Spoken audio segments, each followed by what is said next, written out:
Well, hello. I'm making an effort to sound more cheerful than I probably actually am. It's a gloomy day outside, and the country's falling apart or holding together. Maybe a little bit of both. Anyway, we have the theme today, excluding me, is strong women. Because our senior producer, Betsy Kaplan, a strong woman, is producing this show, and we have two very strong women as guests, Dahlia Lithwick and Margaret Sullivan. Margaret will be on in the second half. They're both regular appearers on this show, luckily for us. Margaret, as you may remember, is media columnist for the Washington Post. She's going to focus on Voice of America, probably an institution you don't think about very much because it's actually not really made for you all that much. But there are ways in which it is being compromised and diverted from its mission in manners that will probably not surprise you. We're going to begin, though, with Dahlia Lithwick, who writes about the courts and the law for Slate and hosts the podcast Amicus and does much more than that besides. And she joins us right now. Hi, Dahlia.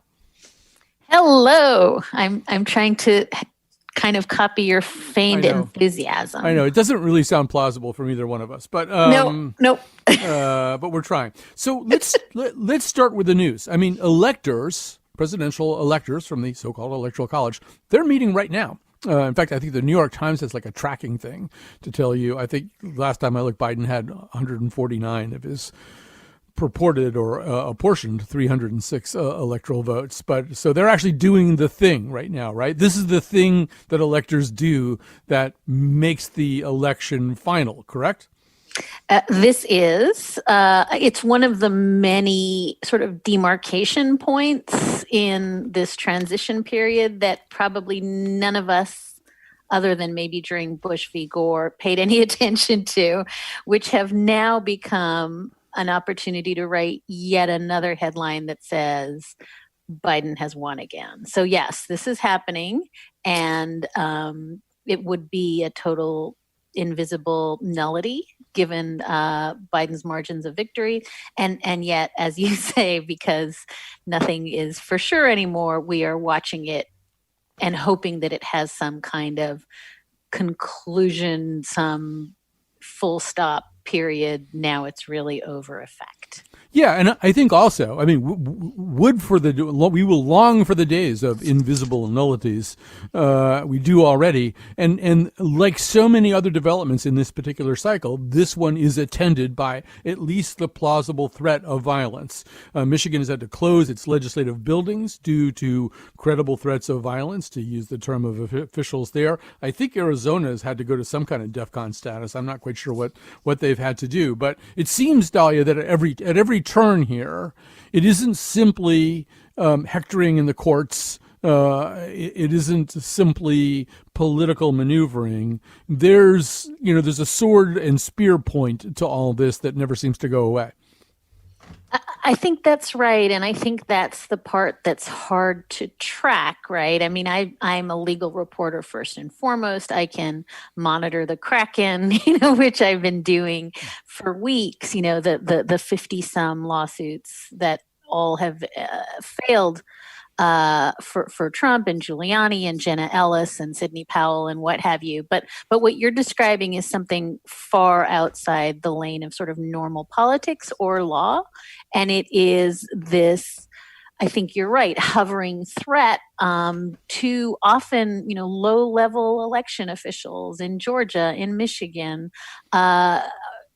people who again, were invisible nullities in some sense. They just doing their jobs, and suddenly Jocelyn Benson, the Secretary of State in Michigan, is trying to decorate for Christmas, and there's like an armed mob outside her door. So I think what you're identifying, Colin, is exactly the thing that we don't quite have a name for, which is this feels like some version of birtherism, of Sharpiegate, of longstanding denialism that is now feels like it's bubbling into threats of actual violence.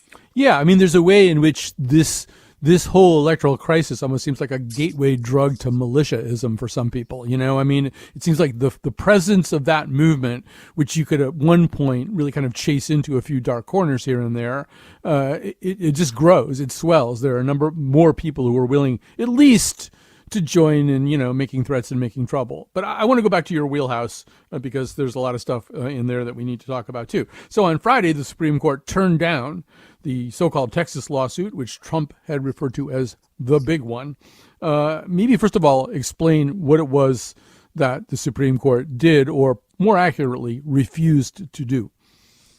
Yeah, this was in my wheelhouse. I think the word we use is bonkers, but this was a full-on bonkers challenge that was brought by the state of Texas. Eventually, a whole bunch of other state attorneys general signed on, as does the Trump administration. And essentially, they bring a case directly to the Supreme Court under this jurisdictional theory that essentially says, usually if a state sues another state, this is incredibly rare, but over water rights or land rights, so there's a direct suit from one state to another that can go directly to the Supreme Court, leapfrogging the other courts.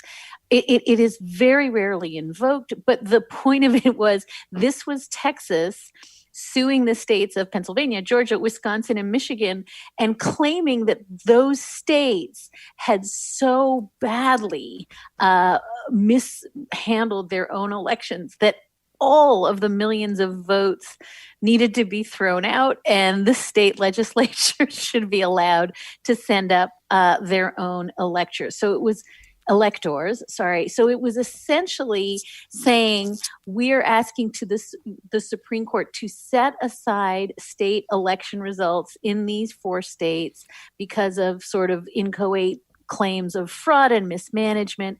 And the Supreme Court, as you said, just bounced it away, theoretically for a lack of standing, saying, Texas, you have no standing to sue the other states because of the way they administer elections. But also, I think just because Trump had said, this is the one, this is the bank shot, this is the huge thing that's going to get us before my 3 justices, it also in a big symbolic way shut down. There's still a lot of election challenges happening. We're seeing them in Wisconsin, we're seeing them in Michigan. But it did shut down the idea that Trump could just run to the Supreme Court and, without having a credible vehicle, just get the court to nullify the election. Right. We should mention that, as I understand it anyway, there were 2 justices who were not completely indisposed towards this. Alito kind of said that he was interested in one kind of purely procedural aspect of this, but was not prepared to grant Texas any other kind of relief. And God knows what Thomas was thinking, but he apparently wasn't thinking that we couldn't possibly hear this case. That's right. I mean, essentially, it goes back to that jurisdictional argument that both Alito and Thomas said, look, we don't have the right to, or the discretion as a court to deny the filing of this kind of complaint from one state to another. In other words, we have to at least let them present it and we have to hear it. But then they went further and essentially said, even if they would have allowed the filing of Texas's complaint, they were not going to grant the relief that Texas was seeking. And so I think it was a procedural fight about whether the court had a mandatory obligation to hear it, but there was no vote, and certainly none of Trump's own justices showed any interest in deciding this suit on the merits. Yes, I thought in one of the replying states, Pennsylvania, their attorney general summed it up well. His name is Josh Shapiro. He says, Texas invites this court to overthrow the votes of the American people and choose the next president of the United States in what would be a seditious abuse of the judicial process. You can't say it better than that. But, Dahlia, you say bonkers and I say bonkers, or perhaps I say tomato, but 17 states that Trump won, and therefore giving them less standing to complain, but 17 states that Trump won signed on to coin a phrase, an amicus curiae brief. Where have I heard that term before? Urging the court to take the Texas case. It's bonkers, but you can get 17 attorneys general to join in at least, part of the action. And 126 members of Congress, yes. Right? I mean, it's almost beyond contemplating. People are throwing the word sedition around, but it really does feel like the willingness of, right? This is not about Sidney Powell anymore. This is not Rudy Giuliani, sweating, brown stuff into his ear. This is, as you're saying, the actual machinery of law and of government signing on with a lawsuit that has, as we've now agreed, I think no jurisdictional merit, no merit on the actual material complaint. And to think that you have senior ranking, Republican elected officials in terms of the state AGs, members of the House, all saying, we're going to go along with this winking fiction that this is a legitimate lawsuit and it deserves to be filed. It doesn't go without saying that people are sanctioned for filing lawsuits. Lawyers every day are sanctioned for filing this kind of frivolous litigation. And so you have people who are putting their sort of imprimatur as serious, legal actors and constitutional actors and political actors behind a lawsuit that by a 9-0 margin, the court kicked to the curb. You're right. It's not a question of whether I think it's bonkers or you think it's bonkers. There's no there there. And the fact that the utter willingness of, weeks after it's time to say, look, you may not like the result, but it's done. There's no evidence of fraud. You've lost 50 cases and more trying to allege it. The fact that instead of this diminishing, it's actually ramping up, that is profoundly destabilizing. Yeah, and there's so much more to say about this, but we should just say also, or at least emphasize that in this case, as has been the case with so many filings on behalf of Trump, it's not that there are sort of spurious allegations. There almost aren't any allegations of fraud, or there's an allegation of fraud with absolutely no instances to cite. I can't remember which filing it was, but I think it might be this one, in which it was argued that because Trump had won Ohio and Florida, and the person who wins Ohio and Florida always wins the presidency, parentheses, not true in the case of Nixon, that proves that there was fraud. It's like the Steve Kornacki argument or something. They couldn't really point to anyone committing fraud. It just kind of seemed like this didn't come out right. Right. I think for all that it feels like we're in a blender of bad arguments, it is worth, I think, clocking the Wisconsin Federal District Court opinion on Saturday in another one of these complete Hail Mary, crazy town lawsuits, only because he did the thing that a lot of courts haven't done. He handed down a 23-page decision and order and actually looked at the merits of the claims, like really said, okay, let's pretend this is a legit lawsuit. I'm going to look at the stipulated facts and I'm going to drill down on the claims. And man, was it a beatdown. Like it was, so few of the courts actually need to get to the nuts and bolts because there's no basis to file these suits. And so they get kicked away quickly. But he really looked at it and absolutely shredded the Trump arguments. And I think it goes to your larger point, Colin, which is, dude, you can always file a lawsuit. Donald Trump has for decades, and his father before him, ably assisted by Roy Cohn, learned the lesson that if you have the money, you can always file the next lawsuit. You can do it. It doesn't matter what the claim is because you're going to exhaust people. You're going to run them out of money. You're going to intimidate them and chill them. And eventually, you can win a couple of them, and even if you lose, you pretend you win. That playbook from his years in business and real estate is exactly this playbook. It's just been scaled up to ludicrous levels. Thankfully, the courts are like, dude, this has been scaled up to ludicrous levels, but it doesn't change the fact there's just no merit in any of these. It doesn't seem to stop him from going on. Well, why drag Ludacris into this? He's just trying to have his rap career. All right, we're going to take a little break. We're going to come back with more of Dahlia Lithwick and maybe how to fix some of these problems after this. Hold tight. Wait till the party's over. Hold tight. We're in for nasty weather. There has got to be a way. Burning down the house.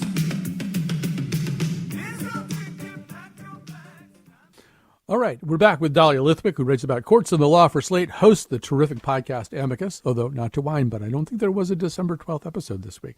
And I missed it. I guess, yeah, let's talk first of all about the notion of the national popular vote. This has been around for a really long time. We've had advocates of this idea on our show. I don't know. I mean, like 10 years back, I feel like. But it has a kind of fresh currency right now. Explain what is being proposed. I think what is being proposed is one of several ways to do away with sort of minority rule trends that are happening in almost every single lane that you look at. And so I think the idea generally is, if you're dissatisfied with the Electoral College, if you're dissatisfied with a Senate that, because there are 2 senators from every state represents, California has the same number of senators as Montana. I think if you're looking down the barrel of, the gerrymandering that is about to come about in the coming year and the ways in which we now have, and I know you and I have talked about this before, but we now have a majority president, right, who's elected because of the Electoral College, because of the ways that voting is distorted by vote suppression and gerrymandering. So we have a majority president appointing majority Supreme Court justices that are then confirmed by majority senators, and those Supreme Court justices are putting into effect yet more gerrymandering, yet more vote suppression, and yet more majority rules. And so I think it's just one of several big fixes that we have to do, some of which will involve constitutional change, some of which won't. But I think that the just general idea is that for the first time, Americans looking around and saying every one of the trend lines that has reified minority rule in America now has to be structurally reverse engineered so that we can go back to systems of one person, one vote. So to emphasize again for people who don't know, there are a lot of different proposals. The National Popular Vote Initiative basically says that if state by state, if you get each state to agree to award their electoral votes to the winner of the popular vote, as soon as you get to 270 votes, you have the ability to, in fact, base the choosing of the president on the popular vote. It's a compact, right? It's just an agreement that allows you to do it without formal structures. Yeah, you don't have to change the Constitution, anything like that. So, let me offer an argument against that, even though I would be thrilled to see it in place. Let me offer just a discussion argument against it, and that would be that what we're seeing today, we have this system under the most ferocious blast furnace flamethrower challenge that it's been through in my lifetime, Bush v. Gore included. And it's holding because there's a settled understanding of how it has to go. By the end of today, I don't think we're going to see faithless electors. I don't think we're going to get too many surprises. I think Biden's going to wind up with 306 electoral votes or damn close. So maybe the argument is we actually do have a way of doing it, which a lot of people believe in. Would it be risky to disturb that?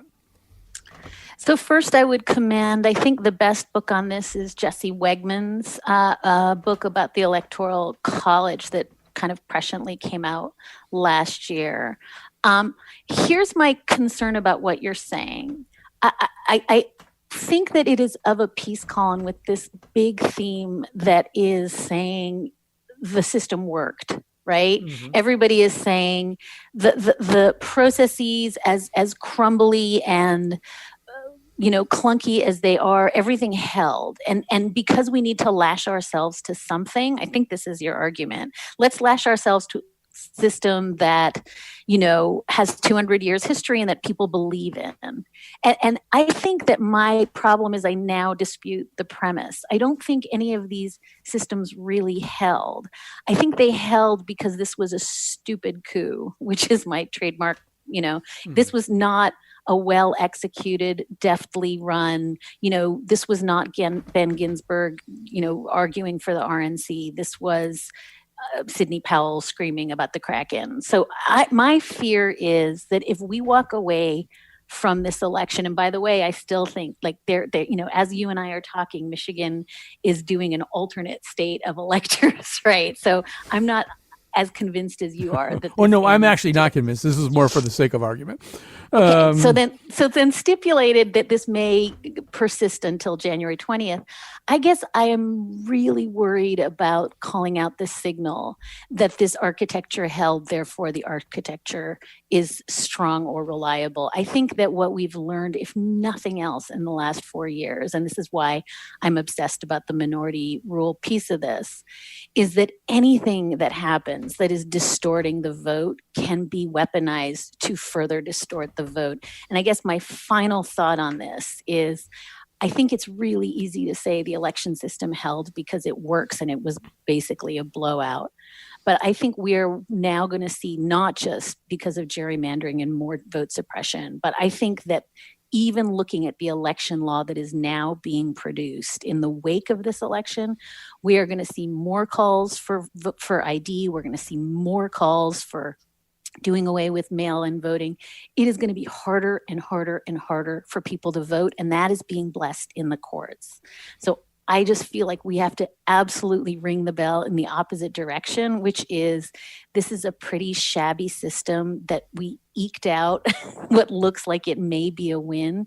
But saying that means that the system is inherently strong or should be preserved, I think is the wrong lesson. I think the right lesson is everything we've learned is that fragile systems in the hands of illiberal actors are going to be more fragile. And I think we have to do everything we can to really restore the basic notion of one person, one vote and majority rule. Okay, in the time we have left, I kind of got one more question. I mean, given the fractiousness of all this, given the fact that, yes, as you said, 126 representatives, Republican representatives expressed support for this completely baseless Texas lawsuit, and they were not, this is not crazy QAnon people entirely. This is Kevin McCarthy, the House Minority Leader. This is Elise Stefanik from New York, who at least plays a moderate Republican on television. Given the divisiveness and the kind of just irreconcilable visions of reality, if I told you that, Dahlia, that I firmly believe that by the end of 2022, 2 years from now, there will be a significant and not to be trifled with secessionist movement in this country, a movement possibly led by Texas, to just move away. Would you try to talk me out of that point of view? I'm not sure I would. I'm not sure that the language of healing that we're hearing from Biden, right, which is, by the way, going to be used to not do investigations and not hold to account some of the lawlessness around, family separations and building the wall in defiance of Congress. All of this quote unquote healing, as it I look at it now, and I'm sorry if this sounds cynical, appears to be capitulation to the Kraken, right? Capitulation to really, really dangerous ideas. So, I mean, maybe this goes back to the lawsuits themselves. There are not two legitimate sides in a lot of this. Some of this is crazy QAnon denialism. And so I think that in order to have a more perfect union and work our way back to each other, there needs to just be shared ideas of what is true. And I really worry that train has left the station, Colin. All right. Well, we should probably stop there, and we'll just continue to have conversations leading up to the moment of secession, if that ever comes. Oh, God. Hopefully we can figure things out. I just want to say one thing just to clarify for our listeners who may be scratching their heads, because Dahlia has used the term Kraken 3 or 4 times. So it's actually from, I think, the remake of Clash of the Titans. I think Liam Neeson says it at first, but Sidney Powell, one of the lawyers for Michael Flynn and then for Donald Trump's legal team, had co-opted this idea of release the Kraken. The Kraken is like a big, giant squid type monster. So I just, in case they're wondering, is she saying crackhead? What is she saying? In law land, Colin, Kraken is the new Constitution. It's the Right. word we use more than any other. Kraken is the new Marbury versus Madison. All right, Dahlia Lithwick, it's so great to talk to you, and everybody should be listening to Amicus. Great podcast. Thank you. Thank you, Colin. Some nice people are going to come on right now, and they are going to ask you to pledge to the station. And if you do it now and you say nice things, it's good for us. I sound like Trump. You should be nice to us. You should say nice things. But you actually should. So nice people are coming on, and please listen to them. You can make a pledge by calling 1-800-584-2788 or going online to wnpr.org. I'm Patrick Scahill here with Harriet Jones, listening to the Colin McEnroe Show with you. Hopefully you are enjoying it. This is a program that I obviously love. I have a special connection to it as the first producer for the program. So my opinion is I suppose, a little biased, but I really do believe that Colin and his team are bringing you great news, great information every single day here during the week. And they can do that because of you, because of your support. So if you love Colin, if you love his team, if you love all the great stuff they do every day, please support it. Here's how: 1-800-584-2788 or wnpr.org. Yeah, if you're a newer listener, you might not know that the Colin McEnroe Show was the brainchild of not only Colin McEnroe, but also mostly Colin. he's guilty too. But yeah, Patrick was part of the original production team of that show, and it really has taken shape as something very unique on the media landscape. There's nothing else like it, and it's so eclectic and so diverse. You never quite know what you're going to learn about. One of the things I actually really miss about not being in the newsroom these days, we're all on Zoom, we're all remote, for which we're very grateful. We're very grateful our company has allowed us to do that. And we've been able to keep things going seamlessly for the listeners too. But one of the things I really miss is not being able to eavesdrop on production meetings for the Colin McEnroe. It's always just kind of mind-bending when you hear Josh and Betsy and Colin and his producers tossing around really wild ideas and saying, well, how can we put this on the radio? This completely off-the-wall topic that no one else would think, well, you can make an audio show from that. They'll do it. They'll take it on. They'll say, yep, okay, how are we going to do this? And it's a very, very creative process. And hopefully that's something that, you listen to, that you recognize the work and the creativity that goes into that, and something that you can support. And as Patrick says, you can give us a call now to support it. If you do call during the Colin McEnroe Show, we're aware of when you call, and sort of Colin and his team kind of get the credit for that, if you like. So it's important to call now, 1-800-584-2788. 1-800-584-2788. You can leave a comment for them, good, bad, or indifferent. You can give us some feedback on what you think, or you can go online to wnpr.org and do the same. Again, 1-800-584-2788 or wnpr.org to make that pledge. And, I really do believe that, Colin and his team are doing something different, which is kind of neat, doing something different, doing something unique. And I think that's what we strive to do here at Connecticut Public. We're not trying to repackage stories that you're hearing elsewhere and just kind of follow the herd on certain things. We're trying to break off and give, new, unique, and important takes on subjects. And we're also trying to elevate the voices of people who might not typically find their way into media outlets, might not typically find their way to a radio station. Trying to elevate those voices. We're trying to reach more of those people. And we can do that work with your pledge of support. So please do call now, make that pledge, 1-800-584-2788, 1-800-584-2788, or WNPR.org. I do think that the Colin McEnroe Show is kind of an example of one of the sorts of things that might not even get made in a different model. A lot of traditional media is supported by commercial advertisers. And I can't really imagine the pitch meeting to a commercial advertiser where you go in and you try and sell this show where no one quite knows what's going to happen on any particular given day. And, the topics can range from incredibly serious to incredibly silly. It's something that really only lends itself to the public radio model, where we're putting this out there to you and we're just trusting you as listeners that you're going to, hear this and appreciate it. And you do. I mean, people just like you have stepped up to support this show in the past. I think Colin McEnroe, the Colin McEnroe Show has passed its 10-year anniversary also, right? As well as Colin's been on the air for more than 10 years, supported by people like you who believe in this kind of crazy model where we just trust that you're going to call in and help support us. So we would really appreciate if you can, repay that trust and give us a call now, 1-800-584-2788, 1-800-584-2788, or online at WNPR.org. And thank you so much of your support for Colin and for Connecticut Public Radio. That was actually really fun listening to the pledge break. Sometimes I can't hear it, right? Sometimes I just, like if we're in the studio, if we're in the building, I can't hear the audio. And usually anyway, I'm running around trying to cover up some massive preparation liability before I come back, trying to use that 5 minutes to my own. But I listened to it, they were really great. Patrick Scahill is like the Alexander Hamilton of the Colin McEnroe Show. I wish I could rap that more effectively. And I also think Harriet's right that a show like ours probably wouldn't get done in a lot of other markets. In fact, if anybody responsible was paying any attention, our show like ours probably wouldn't get greenlighted. When I first came here, there's this wonderful, very sweet, very nice guy named Kim Gren, who was one of the people running the station. And I went to a meeting with him before I was hired, or around the time I was hired. And he had this huge book of public radio standards and practices and best practices. And he kind of shoved it towards me on the table and said, you're going to want to be reading this. And I very gently shoved it back at him. I said, I don't think so.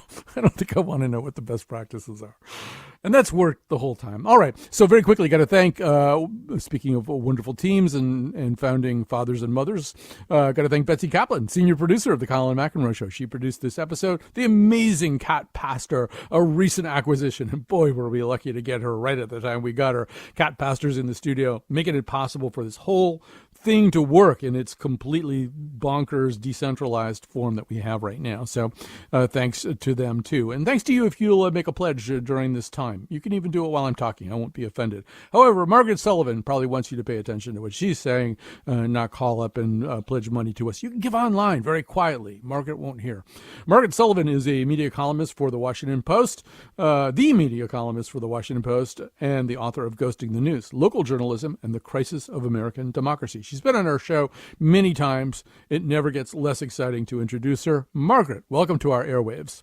Thank you, Colin. Great to be with you again and with your listeners. Thank you. So we're going to talk about Voice of America today. Now, this is actually an institution that most Americans don't know very much about because they don't come in contact with them. It's kind of not for them for the most part. So maybe just set this up by reminding people what it is and what it does. Right. So Voice of America is part of a larger federal agency that broadcasts news, American news and news about different places in the world, and they do it worldwide, and they do it in 40 different languages. So people who are in, almost every part of the world can hear Voice of America and sort of hear American style journalism and a lot about what's happening in the United States through this organization that is funded by the federal government, but has a lot of guardrails in place so that the government isn't the one sort of telling the news. And it was set up in response to Nazi propaganda. It was sort of an effort to say, okay, well, here's America, and this is what we stand for, and here's democracy, and this is how we do journalism. So the point of it is, particularly in the areas where the media, the journalism is kind of state controlled or otherwise controlled, to have something that isn't controlled is not controlled. However, if it simply becomes an arm of American governmental messaging, then that kind of defeats the purpose. It just becomes another kind of thing that people don't know whether they can trust. That's why the firewalls are there, so that the whole thing makes some kind of sense. So what's happening to those firewalls, Margaret? Well, unsurprisingly, President Trump never saw a media organization that he didn't want to take over and use for his own purposes. In most cases, he's not able to do that, although he certainly has been able to with Fox News to some extent. But, sometime well into his term, it sort of occurred to him that, wow, I've got this global news organization that I can bend to my will if I so desire. And he put in as the CEO of this larger sort of umbrella organization that includes not only Voice of America, but Radio Free Europe and Radio Free Asia, put in a guy, a very conservative filmmaker who is an ally of the dreaded Steve Bannon, and put him in as CEO. And since that has happened, great havoc has ensued. Well, let's talk about some of that havoc. This includes even this guy, I don't know if we said his name, Michael Pack. Michael Pack. Yeah, Michael Pack. He's refused to renew expiring visas of foreign journalists. Maybe mention some of the other stuff that he's done that you find alarming. So in a number of cases, he has gotten rid of the career journalists who, have very good reputations for impartiality and for straight shooting and all of that, gotten rid of them, either fired them or seriously demoted them, and put in people who would reflect the pro-Trump point of view, all, in the his intention is to drain the swamp and root out corruption, and there's terrible bias. But in fact, it seems more like he wants to promote a certain agenda. I mean, the other thing that's happened under Michael Pack is that the VOA's, the Voice of America's White House correspondent, Steve Herman, who has a good reputation, again, as a straight shooter and has been there for quite a while, they put him under investigation, or they started an investigation against him for his supposed anti-Trump bias, of which there, to my knowledge, there is no evidence. So that's the kind of thing they're doing. It's kind of a culture of intimidation, and it's an effort to politicize an organization that actually has in its charter language that says, nope, that, you can't do it. This can't be about a particular party. It can't be about promoting a particular point of view. And an example of how it hasn't been politicized is that, just one example is that during the Clinton administration, VOA covered the impeachment hearings. Now, would that make President Clinton particularly happy? No, but because of these guardrails and this sort of firewall, as you put it, that was allowed to happen. It was just sort of the norm. This is what's going on in the United States. We're going to report it to the world. I mean, it's similar to what we usually experience and hope to experience when we work for newspapers or other kind of commercial entities. We're usually told that there is a firewall between the business side and the editorial side, that reporters will not be told what they can report about car dealerships just because the car dealerships advertise in the paper and they don't like it.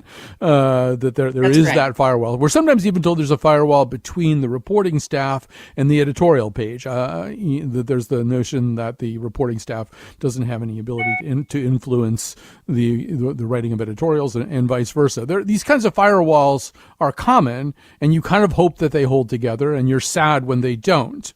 I guess I wonder, is there any way to, I mean, let's pretend that I'm a much more conservative person than I actually am. And I say to you, well, Margaret, if in fact a reporter for Voice of America is anti-Trump and is depicting President Trump to the rest of the world in a manner that's tilted in an unflattering direction, isn't that kind of a problem? Maybe not the same problem as President Trump being able to control Voice of America as a voice of his state and his government and his administration, but isn't it some kind of problem?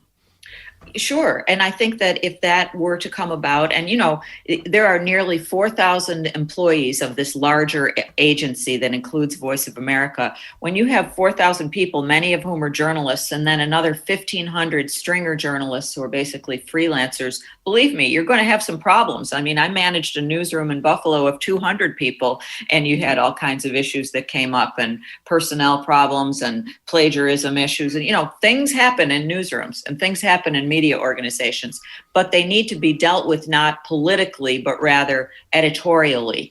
And so one of the unfortunate things that's happened is that just before Michael Pack came on, knowing that he was going to come on, the director of Voice of America, Amanda Bennett, a very well-respected journalist who'd been at the Wall Street Journal and had been the top editor of the Philadelphia Inquirer and had been at Bloomberg News, she and her top assistant stepped down because the writing was on the wall, that they couldn't go on being the journalists that they wanted to be under this new regime. And so there was an interim director put in, and now that person has been replaced each time, certainly this most recent time, with someone who is clearly very political and clearly very much in the pro-Trump mode. So yes, to answer your question, of course things happen, and of course you have to sometimes do disciplinary kinds of things or deal with issues, but they should be done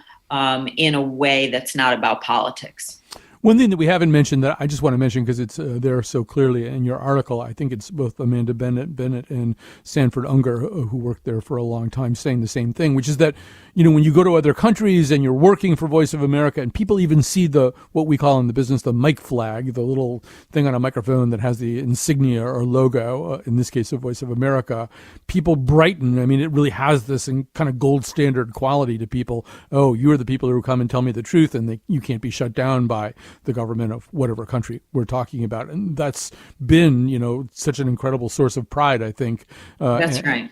For so long. That's right. And that's something that, I've certainly heard from the two different directors of the Voice of America over the years, that when they went to obscure villages and, tiny places all over the world, that, villagers and people who, just had encountered it as radio coverage would come up to them and thank them and treat them almost like a rock star because they were so appreciative. And in all of these cases, or many of these cases, this was because it was being broadcast in their own language or their own dialect. And that, of course, is part of what makes it so incredibly valuable. And I guess I do want to say that this work continues to this day. And people inside Voice of America told me as I was reporting this column that, we're basically intact here. We're threatened and some bad stuff is happening, but we can recover from this.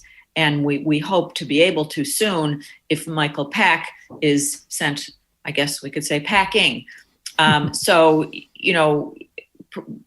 President-elect Biden has already indicated that he's going to replace Michael Pack, and he has assigned a former Time Magazine managing editor, Richard Stengel, to sort of keep an eye on what's happening, and he is a likely person to do that job. So there are some signs that it would return to a bit more equilibrium. But I think a lot of harm has been done, and it's not always easy if a wrecking ball comes in to put the pieces back together. Right. And we should say more than we've even had time to document. I mean, PAC has tried to fire numerous senior leaders. He's disbanded oversight boards. He's demoted the interim director and replaced him with a guy who's famous for, among other things, his really frankly homophobic writings. So we've only got a minute and change left here. But I just want to go back to what you were just saying. I mean, you know, people expect Joe Biden to step in with a magic wand and fix all of this stuff, like not just Voice of America, but there are, 20 parallel stories to this. And one does wonder how much he can do and in how short a window.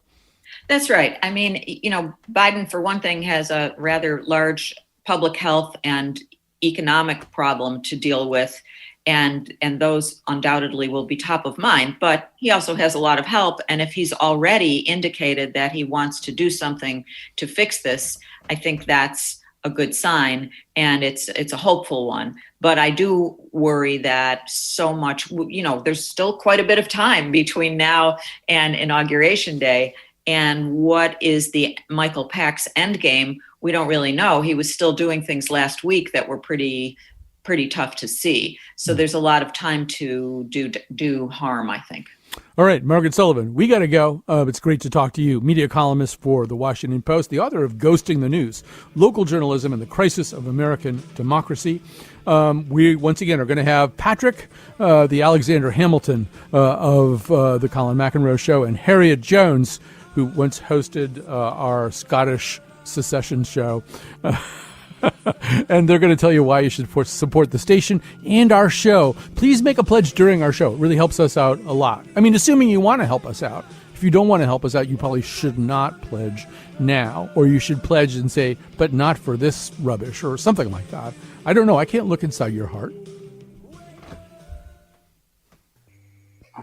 1-800-584-2788. 1-800-584-2788. Or WNPR.org. Those are two ways that you can either call or go online and show your support of the Colin McEnroe Show. We are in our very short December pledge drive, and we would so much appreciate if you can step up and show us some love at the end of this crazy 2020. I'm Harriet Jones. I'm here with Patrick Scahill.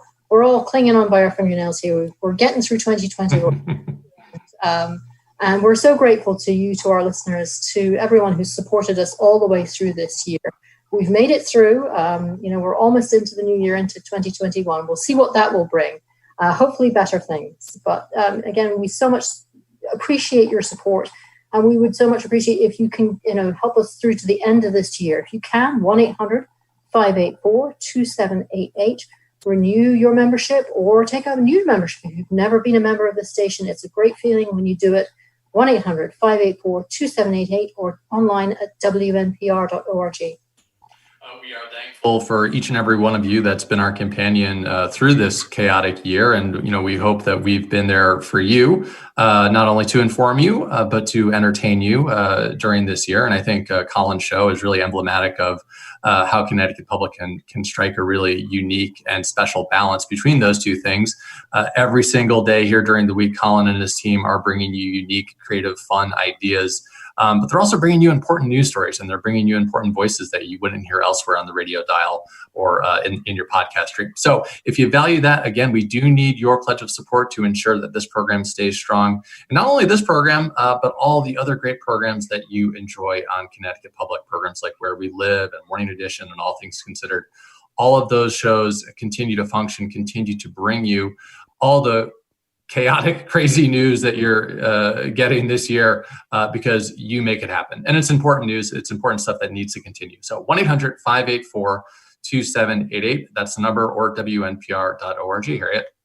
This is a metaphor I pull out every pledge drive, but I do it unashamedly because it's really, really true. This is like the honesty box for WNPR, for Connecticut Public Radio.